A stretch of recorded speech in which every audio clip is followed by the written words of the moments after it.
Hi everyone, আগের দিন tuition থেকে আসার সময় ওই বগিনভিলা গাছগুলো দেখালাম না। এবার আসার পথে ওই যে দূরে একটা গাছ দেখছো একজনের বাড়িতে, তো অ্যাক্সিডেন্টলি ওই গাছটাই আমি চেয়েছিলাম নেবো বলে, তো ওদের বাড়ির সামনে দেখলাম হয়ে আছে, ব্যাস মাথার বদমাশি বুদ্ধিটা কাজে লাগিয়ে দিলাম। একজন কাকুকে দিয়ে জানো গাছের দুটো ডাল পেড়ে এনেছি।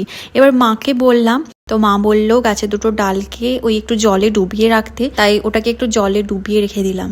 এনিওয়ে, বিকেলবেলা একটু ম্যাগি বানাচ্ছিলাম, চলো শেয়ার করি 5 মিনিটে আমি কিভাবে ম্যাগি বানাই। তো অ্যাট ফার্স্ট গরম জলে 80% বয়েল করে নিলাম, দেন একটা প্যানে তেল গরম করে তাতে পেঁয়াজ কুচুগুলো দিয়ে 2 মিনিট নাড়াচাড়া করে আমার ইচ্ছে মতো সবজিগুলো দিয়ে দিলাম, যেটা অপশনাল। আসলে এখানে আমার ম্যাগি চাও দুটো একসাথে মিক্সড আছে, আমার কয়েকদিন ধরে ভীষণই ভালো লাগছে খেতে। যাই হোক, তারপর রেগুলার গুঁড়ো মশলাগুলো অ্যাড করে 2 মিনিট রেখে ভেজে নিলাম। দেন সবজিগুলো আর ম্যাগি চাও এক জায়গায় করে দুটো ম্যাগি মশলা অ্যাড করে দিয়েছিলাম, ব্যাস আর কি, ভালোভাবে সবটা মিশিয়ে নাও। দেন লাস্টে শসা কুচো দিয়েছিলাম অ্যান্ড কেচাপ, ব্যাস রেডি আমার 5 মিনিটে ম্যাগি চাও। কেমন লাগলো বলো?